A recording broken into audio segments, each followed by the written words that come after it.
Spencer Lazara, MMA Weekly, with the juggernaut Jake Ellenberger here at a luncheon, UFC 173. You are now moved to that card, taking on Robbie Lawler in a co-main event. What do you think about the change in opponent? Seems like a little bit of a bigger name. Do you feel like it's a better fight for you or worse? How do you feel about that? I love it. I love the way he fights. You know, the style is the kind of fights that I want to fight. You know, it's a guy who's going to come forward and he's going to fight you. He's not going to sit here and try to outpoint you, and you know, there's really no no question how he's going to fight. So again, it creates more opportunity for me. At the same time, you know, when you got a guy like Lawler who is dangerous and creates more of a sense of urgency for me, you know, I think that's when the best in me comes out. Seems like, well, how has preparation changed? You had a guy who throws a lot of leg kicks, maybe straight jabs, and much different in Robbie, a southpaw who doesn't. Well, they were actually both southpaws, so that's similarity there. My training really hasn't changed much. You know, I'm probably to be honest, I'm gonna fight them both the same way. You know, the guys obviously are stronger in different areas, but as far as myself, I'm focused on myself and being 100% in coming. You know, and like I said, being 100% come fight night. You know what I mean? That's all I can ask for. I know, you know, I know what I'm capable of. I know a lot of even implementing a lot of the new things that I've been training, specifically in the last few months. I know what I can do, and for me, if I'm 100%, I know I can beat anyone in the world. Speaking of changes in your training, though, you have forged a new relationship. Edmond Tarverdian there at Glendale Fighting Club. He's Ronda Rousey's coach, and you really took to him at the Gracie Academy. Can you talk about working with him now and how much you're enjoying that? Yeah, no, Edmond's been he's great. He's been great energy. You know, the more I started working with Edmond, the more I wanted to continue to work with him. And you know, he's a very brilliant guy, very intelligent.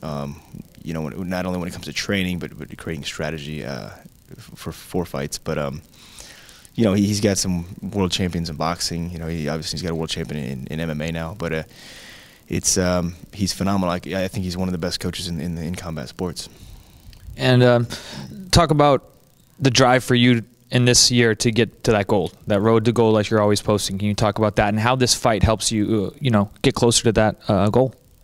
Well, you know, this is the fight. I mean, you got the #1 guy in the division now who I'm facing, but you know, for me, it's been easy. Rankings mean nothing to me. Names don't mean anything as well. It's like I've fought some very intimidating and scary dudes in the past, but at the end of the day, it's a fight. You know, it's fight or flight. You know what I mean?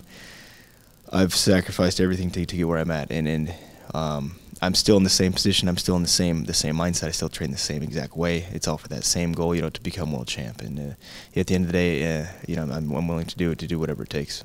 Is it nice to hear Dana, you know, not say that Rory and Tyron, the winner of that fight, is going to get a title shot, that it still is up for grabs, and gives you that hope that this could be the fight that puts you right there?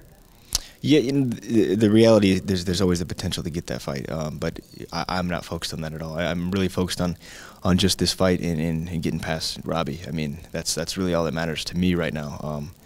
You know, so whether it's this year or in a year, I got to perform. So I'm focused on May 24th.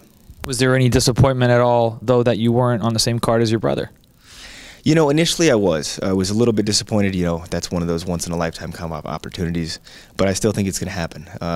Right now it's not, but it kind of takes a little bit of stress off me. You know, I can focus on Joe. I can focus on his training, on his preparation, and be there to corner for him. You know, because initially, if we're on the same card, we're basically fighting back to back. I can't corner him, that kind of thing. So it's easier for me to focus on him, let him get the W, move forward, and then focus on me. So it takes a little bit of stress off me, and I know my mom's like, oh no, I got to go to 2 places, and she's probably freaking out. But it's you know, it is what it is. It's cool. He's training actually right now in California, so right now the focus is on Joe, which is kind of nice.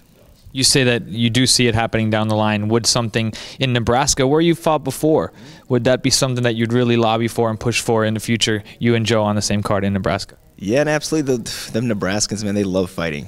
Nebraska, Omaha, I mean, Iowa, all over the Midwest, they love it. I'm sure, and they've had such a good response and a good rapport with every event they've had in the Midwest. You know, even looking around Denver, all over, and I'm sure they'll go back. You know, Dana said they will, and it would be huge. I think that would be a great time for us to be on the same card.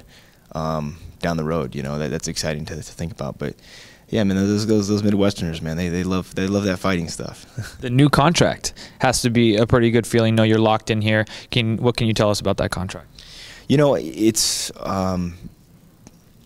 exciting. I met with Dana and Lorenzo. We had a pretty long conversation, but everything went well. They want me to stay. They want to keep me, and they're and they were willing to do what it took to keep me. So I was, we've had a great relationship. I've been fortunate enough to have a personal relationship with Dana and Lorenzo, and I signed 8 fights, and it's so I don't really. That's nice to not have to worry about any of that. Really, it's just focusing on training and winning. At the end of the day, you got to win fights. So. Is it nice to have a contract like that? Sure, but at the end of the day, it's nothing is guaranteed. You know what I mean? I couldn't. Maybe unfortunately, the fight game is a very small window. You never know what can happen. But at the end of the day, you gotta perform and you gotta find a way to win. And tell us how it's going to go down, May 24th. May 24th, it's going to go down like this. I'm going to come in. I'm going to hit Robbie a bunch of times, and he's going to go face down. That's how it's going to end.